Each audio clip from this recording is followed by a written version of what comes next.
and I trust the disciplining of my mind and abilities. And I'm happy to deliver this lecture in this area of thought in this institution because of my great esteem for Dr. Van Til and his reforming efforts in the area of Christian apologetics and the presuppositional approach to it. And then I'm especially happy to deliver this lecture in this series in this institution and in this general area on this particular subject because, as it turns out, it began many years ago in embryonic form as a graduate paper for a seminar with John Frame, and then evolved full-blown with a great deal of change into my doctoral dissertation in epistemology. And so I am happy for many reasons to have the opportunity to bring this paper today, and I hope that it might, as you hear it, be in some measure as helpful to your thinking as it turned out to be beneficial for mine in its preparation. The subject is apologetics and self-deception.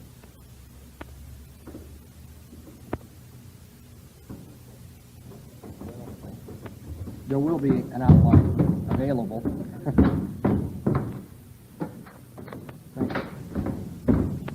And the two lectures that I'll be delivering this morning are both on the same subject. They run together. Part one will deal with this as a vital concept for presuppositional apologetics, and we'll be looking at the familiarity of the notion, the apparent philosophical paradox that arises from the notion of self-deception, and then the initial search for a solution. And then in part two, I'll be delivering what I hope is a Christian answer to the problem of self-deception and making application of it. But first of all, I think this is a vital concept for presuppositional apologetics. That self-deception, which is practiced by all sinful men according to the Apostle Paul's incisive description in Romans chapter 1, is at once religiously momentous and yet philosophically enigmatic. Paul asserts that all men know God inescapably and clearly from natural revelation, so that they are left with no defense for their unfaithful response to the truth about him. In verses 19 and 20, Paul says, "What can be known about God is plain within them, because God made it plain to them, being clearly perceived from the created world, being intellectually apprehended from the things that have been made, so that they are without excuse." Nevertheless, even as they are depicted as categorically knowing God in verse 21, all men are portrayed in their unrighteousness as holding down the truth. Verse 18, that is, they are suppressing what God has already successfully shown them about himself. As a result of hiding the truth from themselves, unbelievers neither glorify nor thank God, but instead become futile in their reasoning, undiscerning in their darkened hearts, and foolish in the midst of their professions of wisdom. So according to God's word through Paul, unbelievers suppress what they very well know, only confirming what Jeremiah the prophet so aptly declared when he said, "The heart is deceitful above all things." Now, the apologetical importance of such self-deception should be quite evident. Throughout the history of apologetics, we find Romans 1 has repeatedly been of guiding interest to biblically oriented apologists. And indeed, the self-deceptive character of man as presented there has itself been stressed, periodically anyway, by scholars of Reformed persuasion. However, no apologist has drawn more consistent attention to this characteristic of the natural man or made it more pivotal for his system of defending the Christian faith than is Dr. Cornelius Van Til. It is an indispensable concept in his epistemology, as one will see in systematically studying Dr. Van Til's writings or analyzing his apologetical perspective. Now, my point is not simply that references to the unbeliever's self-deception, as taught in Romans 1, are conspicuous and common in Dr. Van Til's books, but that this notion functions in such a crucial manner in his argumentation that without it, presuppositional apologetics could be neither cogent nor appropriate as a method of defending the faith. A short rehearsal of a few basic points in Dr. Van Til's apologetics shows why this is so. In the Survey of Christian Epistemology, Dr. Van Til claims that, quote, "There can be no more fundamental question in epistemology than the question whether or not facts can be known without reference to God, and so whether or not God exists." That's interesting. The apologetical question forces then Dr. Van Til to the metaphysical question. Dr. Van Til's apologetical argument for the metaphysical conclusion that God exists, however, is in turn epistemological in character. It is characteristic of Dr. Van Til's writings that epistemology and metaphysics mutually support each other and require each other. Now, far from being a species of fideism, as it's so often misconstrued by men like Montgomery or Geisler or Sproul, Dr. Van Til's approach to the question of God's existence offers, I think, the strongest form of proof and rational demonstration, namely a transcendental form of argument. He writes, "Now the only argument for an absolute God that holds water is a transcendental argument, which seeks to discover what sort of foundations the house of human knowledge must have in order to be what it is." To put it briefly, using Dr. Van Til's words, we reason from the impossibility of the contrary. Now, in the defense of the faith, he explains that this is an indirect method of proof whereby the believer and the unbeliever together think through the implications of each other's most basic assumptions, so that the Christian may show the non-Christian how the intelligibility of his experience, the meaningfulness of logic, and the possibility of science, proof, or interpretation can be maintained only on the basis of the Christian worldview. That is to say, on the basis of Christian theism taken as a unit rather than piecemeal. Dr. Van Til writes, "The method of reasoning by presupposition may be said to be indirect rather than direct. The issue between believers and non-believers in Christian theism cannot be settled by a direct appeal to the facts or laws whose nature and significance is already agreed upon by both parties to the debate.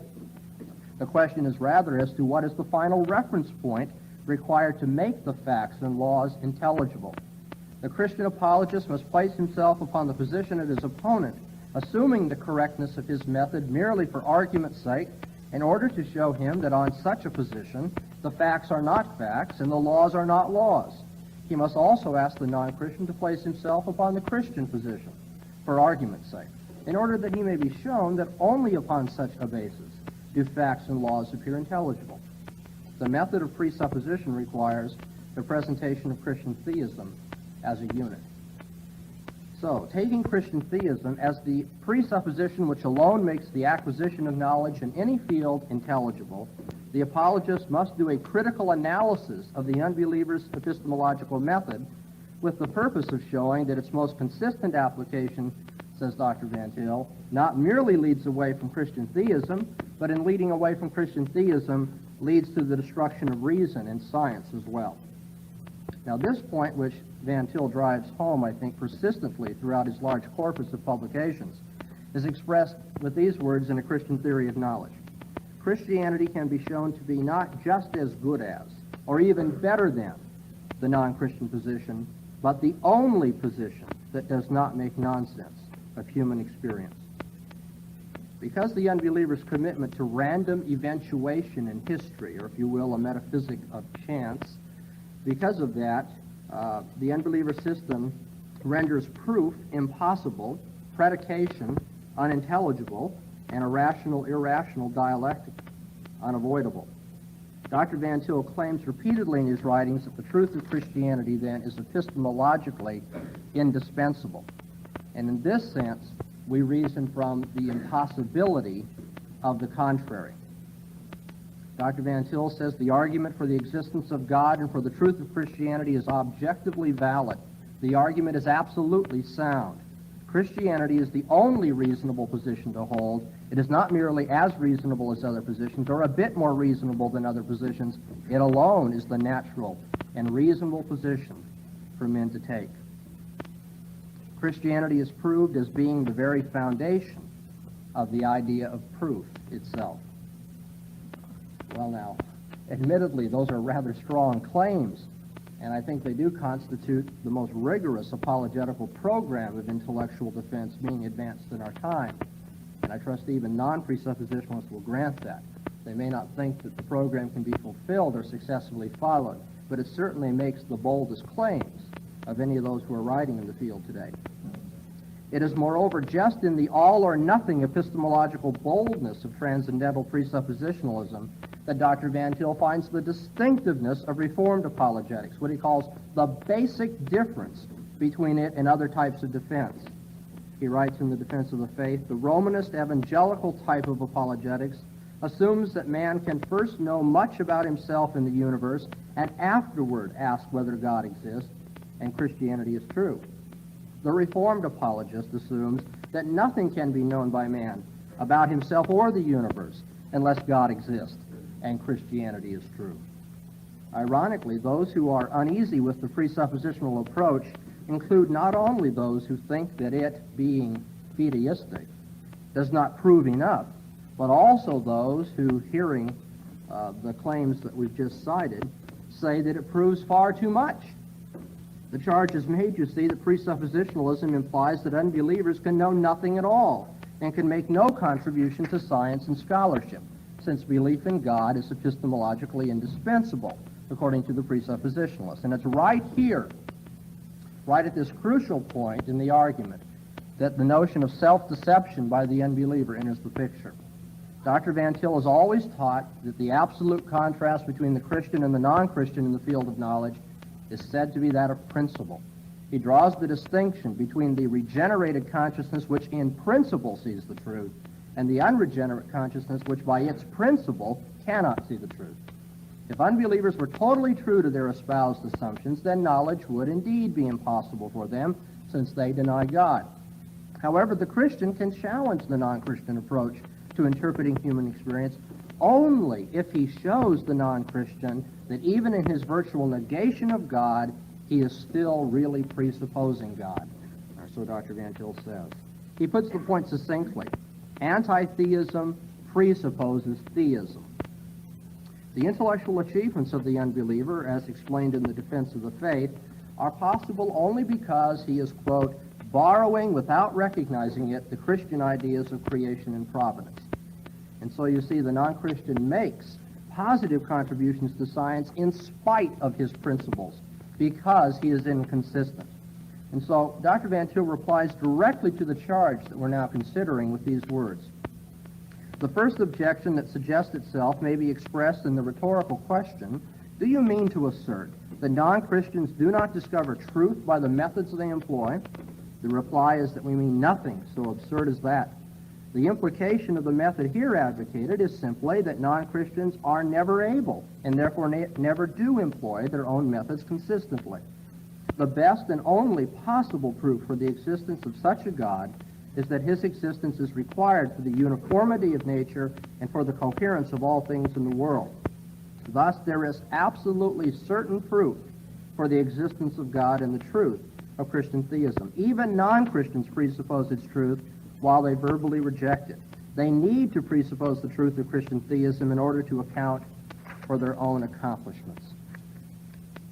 The sense of deity discussed by Calvin on the basis of Paul's doctrine in Romans 1, then, provides Dr. Van Til not only with an apologetical point of contact, but also with an account of how those who disclaim any belief in God can know much about most subjects. The knowledge of God, which every man has as the image of God and is surrounded by God's clear revelation, assures us that all men are in contact with the truth. Not even sin, in its most devastating expressions, can remove this knowledge. For Dr. Van Til says sin would not be sin except for this ineradicable knowledge of God. In this knowledge of God, of which Paul speaks in Romans 1, Dr. Van Til identifies the knowledge which all men have in common, contending that this common knowledge is the guarantee that every man can contribute to the progress of science and in some measure to the unity of that task between believers and unbelievers. Because he's convinced that self-consciousness presupposes God consciousness, the presuppositionalist can assert then in the most important sense, as Dr. Van Til says, quote, there are no atheists. And I think Dr. Van Til relies very heavily on Paul in making just that surprising claim. He writes, the Apostle Paul speaks of the natural man as actually possessing the knowledge of God. The greatness of his sin lies precisely in the fact that when they knew God, they glorified him not as God. No man can escape knowing God. It is indelibly involved in his awareness of anything whatsoever. We have at once to add Paul's further instruction to the effect that all men, due to the sin within them, always and in all relationships, seek to suppress this knowledge of God. Deep down in his mind, every man knows that he is the creature of God and responsible to God. Every man at bottom knows that he's a covenant breaker, but every man acts and talks as though this were not so. It is the one point that cannot bear mentioning in his presence. Now, Dr. Van Til speaks of the unbeliever sinning against his better knowledge.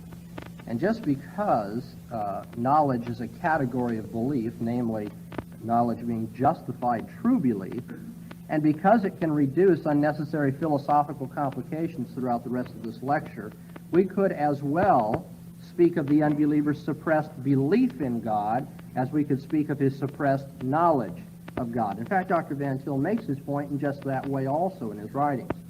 He says, "To be sure, all men have faith. Unbelievers have faith as well as believers, but that is due to the fact that they too are creatures of God. Faith, therefore, always has content. It is against the content of faith as belief in God that man has become an unbeliever. As such, he tries to suppress the content of his original faith. And thus, there is no foundation for man's knowledge of himself or of the world at all. When this faith turns into unbelief, this unbelief cannot succeed in suppressing fully the original faith in God. Man as man, inherently and inescapably, is a believer in God. Thus he can contribute to true knowledge of the universe." End of quote. Now, our brief rehearsal of presuppositional apologetics has brought us then step by step to the realization that a crucial component in that perspective, one that is necessarily contained in any credible account of its functioning, is the conviction that the non-Christian is self-deceived about God, that the one who does not believe in God actually believes in God. Now, the cogency of presuppositionalism is tied up with the intelligibility of this notion of self-deception.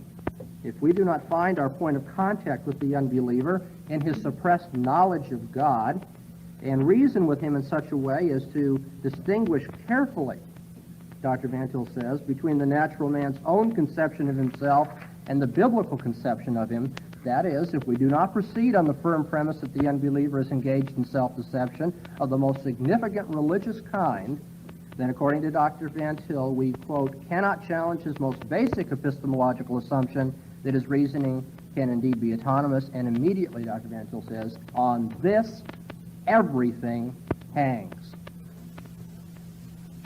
And so step by step, we come to the point where, although it's not the only indispensable notion to the method, it is at least one indispensable notion to the method of presuppositionalism. On this, everything hangs.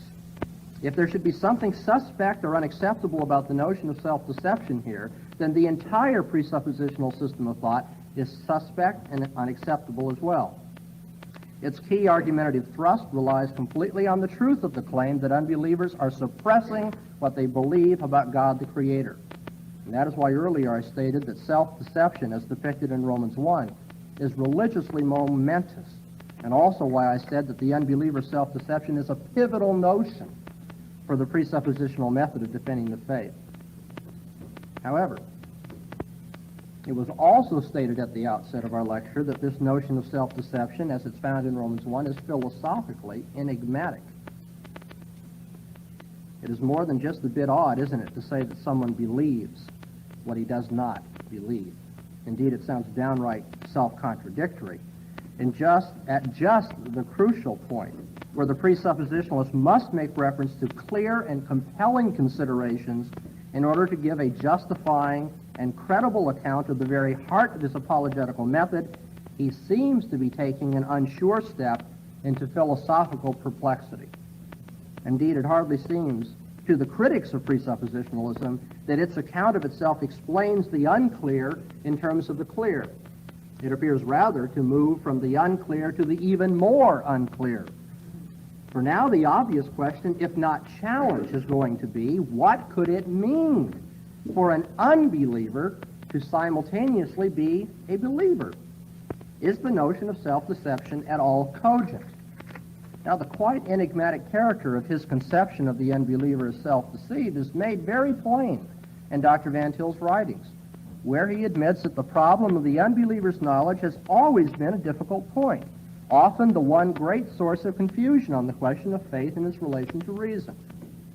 Dr. Van Til insists that we must do justice to the twin facts that every man knows God, and two, that the natural man knows not God. If, like Romanist and Arminian apologist, we do not, then he claims we will necessarily follow a compromising apologetic. Dr. Van Til is aware of the countercharge, however, that is likely to be made. And so I quote, he says, "It is ambiguous or meaningless," says the Arminian, "to talk about the natural man as knowing God and yet not truly knowing God. Knowing is knowing. A man either knows or he does not know. He may know less or more, but if he does not truly know, he knows not at all." In reply to this, the Calvinists insist that the natural man does not know God. But to be thus without knowledge, without living, loving, true knowledge of God, he must be one who knows God in the sense of having the sense of deity. End of quote. So you see, being appropriately sensitive to the charge of self-contradiction, Dr. Van Til does want to draw a distinction to indicate that he, with Paul, is not taking away with one assertion what he gives in another assertion. And so he qualifies his statements. Let me give you a few of them from his writings. He says, "Non-Christians know after a fashion," as Paul tells us in Romans. Elsewhere he writes that there is a sense in which all men have faith and all men know God. All contribute to science. Therefore, he teaches, there are two senses to the word knowledge used in Scripture.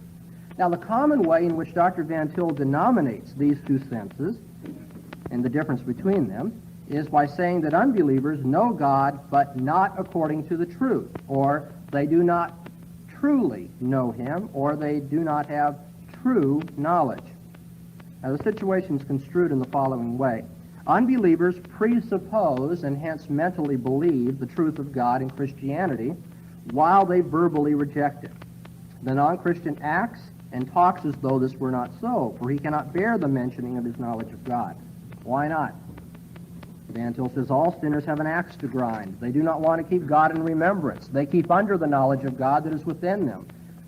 That is, they try as best they can to keep under this knowledge for fear they should look into the face of their judge. Being troubled in conscience, the unbeliever must make an effort then to hide the facts from himself, somewhat like a cancer victim who in distress keeps the truth at a distance from himself. Some students of presuppositionalism have made, I think, the hasty error of conceiving of this situation as a simple matter of lying. The unbeliever, it is thought, knows God, but simply says that he does not know God. But Dr. Van Til has not taken this artificial and simplistic route. He recognizes that the unbeliever's situation is epistemologically strange. It's very hard to describe accurately. On the one hand, Dr. Van Til portrays the unbeliever as holding this knowledge of God subconsciously. The non-Christian is said to borrow Christian ideas without recognizing it. He knows deep down in his heart or deep down in his mind, so that the natural man's knowledge of God is taken as, quote, beneath the threshold of his working consciousness.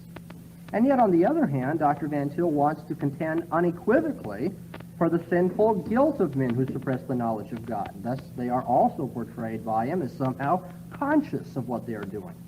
Knowing that it cannot successfully be done, says Dr. Van Til, the unbeliever pursues the impossible dream of autonomy, seeking out the suppression of what he knows about God. Van Til says, he knows he is a liar all the time, and accordingly, his denying of the truth is a self-conscious act. And yet, in saying this, Dr. Van Til wants to insert immediately a necessary qualification on his claim. In fact, you'll note if you look up this quote that the word liar in that quotation is placed conspicuously in quotes. Dr. Van Til wants to say it with some measure of reservation. Elsewhere, he explains that the unbeliever's hostility is not wholly self-conscious. And so please notice what's happened. To his qualitative distinction, knowledge, true knowledge, and to his spatial distinction, knowing deep down, he now adds a quantitative distinction, wholly self-conscious, partially self-conscious. And I quote, again, it must be borne in mind that when we say that fallen man knows God and suppresses that knowledge so that he, as it were, sins self-consciously, this too needs qualification. Taken as a generality and in view of the fact that all men were represented in Adam at the beginning of history, we must say that men sin against better knowledge and also self-consciously. But this is not to deny that when men are said to be without God in the world, that they are ignorant. There is therefore a gradation between those who sin more and those who sin less, self-consciously. One way or another, however, Dr. Van Til teaches that the natural man is ethically responsible for his suppressing of the truth. He states that the Scriptures continue to hold man responsible for his blindness, and he calls the result of the unbeliever's self-deceptive efforts culpable ignorance. The reason for his failure to recognize God as he should lies exclusively in himself, says Van Til. It is nothing less than willful transgression which accounts for his refusal. So again, Dr. Van Til has indicated how awkward it is to speak of the unbeliever as self-deceived. On the one hand, his knowledge is considered subconscious, and he does not recognize his utilization of it. And yet, on the other hand, he is seen as actively seeking to suppress it. And in some measure, he self-consciously and willfully works to hide it from himself. So we seem to be wanting to run from pole to pole. On the one hand, we don't want to say that he's a bare liar. And yet, on the other hand, we do want to say that he's fully culpable, just like any liar would be. Turn tape over at this time. So we seem to be wanting to run from pole to pole. On the one hand, we don't want to say that he's a bare liar. And yet, on the other hand, we do want to say that he's fully culpable, just like any liar would be. And so from the preceding short review of Dr. Van Til's discussion of the apologetical situation, I think we've learned, one, that a recognition of the unbeliever's self-deception is indispensable to presuppositional apologetics, and two, and yet, that its recognition is fraught with obscurity. We must recognize something which apparently is quite obscure to begin with. As long as the notion of self-deception appears uncertain, awkward, or unclear, I think that the cogency of the presuppositional method will remain in the balances. We must say, in conformity to Romans 1, that in some sense the non-Christian knows and does not know God. In some sense, he believes but disbelieves in God. In some sense, he is unconscious of suppressing the truth, but still responsibly conscious of doing so. So then, what might prove especially beneficial would be for us to give some sense to these apparent paradoxes. And if we can do so, the philosophy of presuppositionalism will be noticeably advanced and I think more readily presentable to struggling defenders of the faith who I think need it so intensely. So let me move on then to the familiarity of the notion, noting why it is we're going to make this study this morning. In our working toward a solution to the problem of self-deception, I think we can pause at the outset to observe that Paul's use of that concept was certainly not esoteric. Portraying men as self-deceived has been a virtual commonplace in Western literature, and thus the apparently paradoxical nature of the concept cannot be thought to be a uniquely religious matter. Popular cynical platitudes about man's proclivity to self-deception have been continually published by men from Demosthenes to Benjamin Franklin, who once quipped, "Who hath deceived thee so often as thyself?" The Puritan preacher Daniel Dyke wrote a 400-page treatise published in 1617 entitled The Mystery of Self-Deceiving. And a century later, the Anglican apologist Bishop Butler included his famous sermon Upon Self-Deceit in a published collection of his sermons. And in it he correctly recognized a man may be entirely possessed of this unfairness of mind without having the least speculative notion what the thing is. It has certainly been common for mention to have been made of self-deception, even though it may be uncommonly difficult to explain what it is philosophically. Of course, among philosophers, the notion has been common stock. From what was said about it by Plato and Rousseau and Goethe and Schopenhauer and Nietzsche, one would learn how dubious it is that men really want the truth when the truth is uncomfortable for them. Special attention is given to the concept of self-deception in Hegel's theory of unhappy consciousness, in Kierkegaard's discussion of purity of heart, and in Sartre's view of bad faith. According to Sartre, by the way, men evade responsibility for their existential freedom through intentional ignorance of the human reality. Apart from the obscure works of the philosophers, however, not many of us will have read all of that which I've listed, Self-deception is one of those human realities on which great works of Western literature have been richly sustained over many years. One thinks of the classic portrayal of it in Sophocles' Oedipus Rex, or Shakespeare's The Tragedy of King Lear. We remember the soliloquy of self-swindling in Dickens' Great Expectations, and Emma's intrigues with lovers in Flaubert's Madame Bovary, or Strether's efforts to remain oblivious to unwanted evidence in Henry James' The Ambassadors. The tragic condition of self-deception is discussed and depicted in great Russian literature of the past. One thinks of Dostoevsky's Notes from Underground, and Tolstoy's Anna Karenina, Father Sergius, and the Death of Ivan Ilyich. Indeed, one of the most graphically accurate depictions of self-deception is found in Tolstoy's War and Peace, where you'll recall when Count Rostov returns home from a business trip to discover that something has happened to his daughter. We read these words, "The Count saw clearly that something had gone wrong during his absence, but it was so terrible for him to imagine anything discreditable occurring in connection with his beloved daughter. And he so prized his own cheerful tranquility that he avoided asking questions and did his best to persuade himself that there was nothing very much wrong or out of the way." The illustrations from literature could be multiplied many times over. We could mention O'Neill's The Iceman Cometh, André Gide's Pastoral Symphony, Camus' The Fall, or any number of other entertaining but perplexing accounts. But we still would not be fully aware of how common the notion has been in human thought until we supplemented this survey with those sociological and psychological approaches to man which have so profoundly affected Western culture in the last century. One thinks here, of course, of the discussion by Marx of false consciousness and collective illusion, causing an entire social class to obscure the motives of its thought from itself. We recall the sociology of knowledge presented by Karl Mannheim, who pointed to the tenacity of commitment to theoretical formulations which, although impractical, have been acquired in the cooperative process of group life. And finally, we couldn't possibly overlook Freud's psychoanalytic study of subconscious maneuvers and defense mechanisms by which men cling to their cherished illusions. So whether we turn to works in religion or philosophy or literature or sociology or psychology or what have you, we cannot come to think that the notion of self-deception is somehow an unfamiliar one. We have ample evidence that men identify something in their experience as self-deception. The notion is readily utilized in everyday conversation as well, not simply in published works of the scholars. The vocabulary of self-deception is recognizable, even by children. It's mastered by people, and indeed it's taught to others.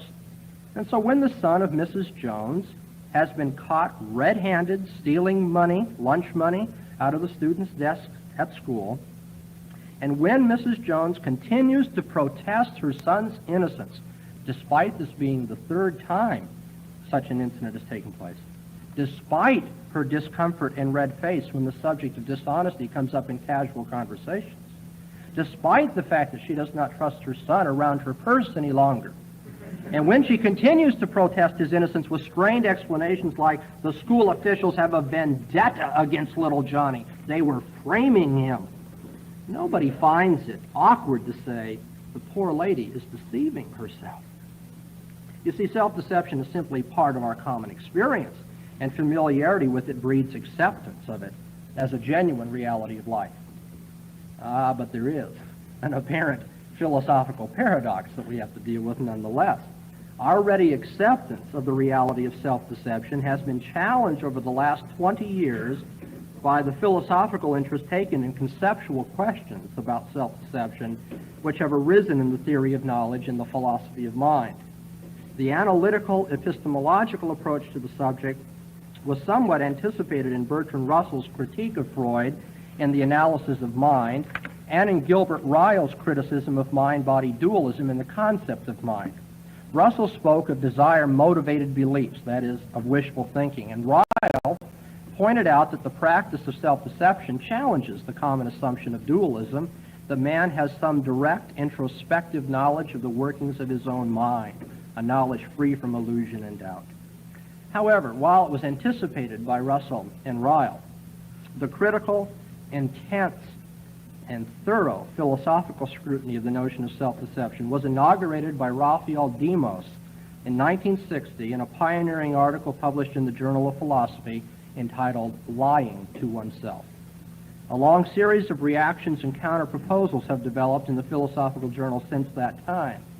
And despite the common mention made of self-deception, previously there had been little inquiry into just what self-deception must involve to qualify as such, and into whether it is a feat which can literally be accomplished.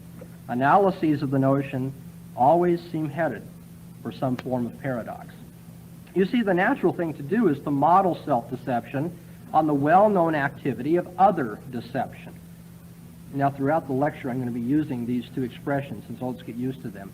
Self-deception, deceiving yourself, or if you will, intrapersonal deception, and then other deception, deceiving somebody else, interpersonal deception. Now, the natural tendency is to model self-deception on other deception. Deceiving oneself is thought of as a version of deceiving someone else. A problem here, of course, is that in other deception, the roles of deceiver and deceived are incompatible. Yet in self-deception, a person is thought to play both of these incompatible roles himself. Sartre put the matter plainly in his book, Being and Nothingness. He said, quote, "It follows first that the one to whom the lie is told and the one who lies are one and the same person, which means that I must know in my capacity as deceiver the truth which is hidden from me in my capacity as the one deceived. Better yet, I must know the truth very exactly in order to conceal it more carefully. And this not at two different moments, which at a pinch would allow us to reestablish the semblance of duality, but in the unitary structure of a single project. How then can the lie subsist if the duality which conditions it is suppressed?" Let us stop and analyze the situation. In a case of other deception, Jones is aware that some proposition is false, but Jones intends to make Smith believe that it is true, and he succeeds. Now, if we take Smith out of the picture altogether and substitute in Jones everywhere we mentioned Smith just a moment ago, so as to gain self-deception, we end up saying, Jones, aware that P is false, intends to make himself believe that P is true, and succeeds in making himself believe that P is true. Such a statement is surely puzzling, for it suggests that somebody could try to make and succeed in making himself believe something which, ex hypothesi, at the same time, he believes not to be true. It would be easy to conclude, then, self-deception is an incoherent enterprise which cannot be fulfilled. And so we're forced to ask whether there actually is such a thing as perpetrating a deception on oneself. How could it occur in practice? How could it be described without contradiction? How can someone, after all, believe P as deceived, yet disbelieve P as deceiver? And now appears that self-deception, despite the familiarity of the notion, is about as difficult as presiding at one's own funeral. When we introduce the element of mendacity, dishonesty, or lying into the picture, you see the problem is even further complicated. Here we move from epistemic notions about belief into philosophy of mind and questions of consciousness and purpose and intention. Now, there have been weak models of self-deception proposed by some philosophers intending to take the sting out of the paradox by maintaining that an agent does not know what he is up to in self-deception. In strong self-deception models, the enterprise is purposeful, however, and not so innocent. And it is this strong version of self-deception which is usually thought necessary for moral culpability in self-deception. But that only intensifies the philosophical perplexity with the notion. For the kind of thought that goes into planning and executing what you are doing and purposefully deceiving someone else makes doing it to yourself seem absolutely impossible. Self-deception is not a matter of mere stupidity or carelessness in thinking. It is a craftily engineered project. And this is why it seems pointless and self-contradictory. So then, the analytical, epistemological approach to the literature on self-deception over the past 2 decades makes us hesitant to speak of it confidently and clearly. And the maze of philosophical treatments which have been given the paradoxical notion will only intensify your confusion if you want to do some reading. Herbert Fingarrett, in the only full book published recently on the subject, summarizes our problem nicely in these words. He says, were a portrait of man to be drawn, one in which there would be highlighted whatever is most human, be it noble or ignoble, we should surely place well in the foreground man's enormous capacity for self-deception. The task of representing this most intimate secret gesture would not be much easier were we to turn to what the philosophers have said. Philosophical attempts to elucidate the concept of self-deception have ended in paradox or in loss from sight of the elusive phenomenon itself. We are beset by confusion when once we grant that the person in question is in self-deception. For as deceiver, one is insincere, guilty, whereas as genuinely deceived, one is an innocent victim. What then shall we make of the self-deceiver, the one who is both the doer and the sufferer? Our fundamental categories are placed squarely at odds with one another. The one who lies with sincerity, who convinces himself of what he even then knows is not so, who lies to himself and to others and believes his own lie, though in his heart he knows it is a lie. The phenomenon is so familiar, the task so easy, that we nod our heads and say, of course. Yet when we examine what we have said with respect to its inner coherency, we are tempted to dismiss such a description as utter nonsense. Well, what can we do to find a solution to this paradox and rescue presuppositional apologetics along the way? At this juncture, we can take the route of denying the reality of self-deception, or we can take the route of resolving the apparent paradox involved in the notion. My procedure will be to take self-deception as a datum, and thus I am committed to saying that at best it is only apparently self-contradictory. Now, while it is not inconceivable that those many people who have made use of the notion of self-deception over the centuries have been unwittingly contradicting themselves, it's not inconceivable, but it's still not very likely. We resist the conclusion that self-deception is actually impossible because, you see, we know that people do not merely play at self-deception. They engage in it in tragic ways, and very often they later come to realize that fact. I think here, for instance, of that devastating book, Speer's Inside the Third Reich. Given Paul's teaching in Romans 1, not to mention the actual use of the phrase to deceive oneself, as you find it in James 1 and 1 John chapter 1, the Christian will especially want to resist dismissing self-deception as an incoherent impossibility.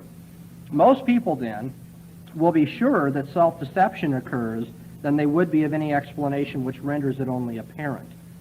So whenever we confront an account of self-deception which makes it appear contradictory, our assumption is going to be that the confusion lies not in the notion of self-deception, but the confusion lies in this person's philosophical account of it. Accordingly, our work is cut out for us. As elusive as it may be, we are committed to finding an adequate and coherent analysis of self-deception. What will be required of us if we're going to succeed? Well, I think the basic requirement for an acceptable analysis of self-deception is simply that it must, as we say, save the phenomenon while at the same time respecting the law of contradiction. And thus our account must be descriptively accurate. It must be true to paradigm examples of self-deception. Now, I realize it's useful here to recall Wittgenstein's warnings against the reductionistic craving for generality, which is contemptuous of the particular case. We must admit at the outset that the many and varied uses of the term self-deception bear what is called a family resemblance to each other. There will be borderline cases where ambiguous evidence makes it difficult to tell if all of the usual elements of self-deception are present. There will be extreme cases where some element in self-deception is accentuated out of proportion, even as the colloquial expression and exclamation, "That's insane," is an exaggeration of the literal and proper use of the concept of insanity. There will be analogous cases, deficient cases, peculiar cases, and we could go on and on.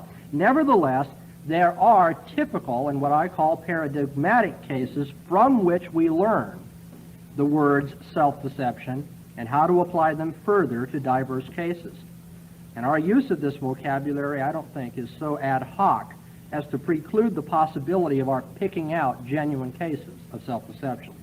And so I'm going to aim to give necessary and sufficient conditions for the truth of the assertion. S, throughout my lecture, S will be the person we're talking about. S deceived himself into believing that P being a proposition of your own choosing. And we'll take this in the full-fledged and paradigmatic sense. In order to be descriptively correct, our analysis must not radically depart from ordinary language, of course, nor must it confuse or merge self-deception with related and similar phenomena in human experience. We mustn't confuse self-deception with ignorance or wishful thinking or change of belief. And beyond being accurate and exact, our account must also be completely rid of incoherence, which requires using clearly defined notions in the analysis so that self-contradiction or its absence is detectable. We do not want to explain self-deception, moreover, by appealing to concepts which are even less clear than the one we are attempting to understand. For example, by an ambiguous and misconceived distinction between psychological knowing and epistemological knowing, which is easily faulted as obscure, if not simply wrong. Yet, on the other hand, we do not want to make the analysis so pat and easy that the perplexing element in self-deception is dismissed altogether, causing us to wonder why it should ever have appeared problematic to begin with. For instance, by drawing a trivial distinction, as some, I think, popular exponents of Dr. Van Til's writings have done, drawing a trivial distinction between what someone ought to know and what he actually does know, a strategy which you will notice brings self-deception down to the level of any mundane oversight in your thinking, such as not knowing your father's age. I ought to know what my father's age is, but as a matter of fact, I don't. Within the guidelines we have rehearsed here, then, we need to formulate an adequate analysis of self-deception. And because time will get away with this if I complete my survey for you, let me simply say that in the philosophical journals, you'll notice three basic strategies for resolving the paradox. The first strategy is to deny that there is a parallel between self-deception and other deception. To deny that parallel, and then to do your best explaining self-deception as a special form of belief under certain conditions. And then secondly, there are philosophers who, instead of denying the parallel, affirm the parallel and say that self-deception must be a conflict state of incompatible beliefs. And yet they resolve that paradox by then drawing a distinction. Draw a distinction within the person himself. One part of the soul believes but the other part doesn't. Or draw a distinction as to time. He believed it then, but now he doesn't. Draw a distinction as to consciousness. He's not fully aware of it, he's only vaguely aware of it. Or it's subconscious over against fully conscious, and on and on. And then in the third place, there has been at least one major school of thought which says instead of paralleling self-deception to other deception, or denying such a parallel, let's forget epistemic notions in our account of self-deception altogether. For you see, it's just the use of terms like knowledge and belief and perception that gets us into trouble. And so Herbert Fingarrett, in his recent book, Self-Deception, proposes that we use a volition-action model whereby one spells out his engagements in the world in a willful and purposeful way. And in a way that I'll describe at the beginning of next hour, it tries to resolve the paradox. Now, my evaluation in closing is that none of these three major strategies for resolving the apparent paradox will pass the test of adequacy that we've prescribed. In some cases, we find necessary but not sufficient conditions of self-deception. For instance, adverse evidence and the influence of desire on one's belief. Those are necessary, but they aren't sufficient. In other cases, necessary conditions are dismissed altogether. People say that belief is not involved, that incompatible beliefs are not involved, and I think that's not right. Some proposals merely state all over again the need for a resolution to the problem. I think here are those proposals that want to use the epistemic vocabulary in a new way. Well, the very fact that they're forced to use it in a new way only reveals to us that they have some kind of problem they're trying to get around. Or else they reintroduce the paradox at a different point, such as having a policy of not spelling out an engagement in the world. Some suggestions end up reducing self-deception to something else, reducing it to a change of belief, or to ignorance, or to cognitive error, or to pretending, and thereby render the notion dispensable. And another group of attempted solutions rely on notions which are even more obscure or problematic than self-deception itself. for instance, diverse kinds of consciousness, escaping the appearance of paradox at the price of equivocating on just what the self-believer believes or is aware of.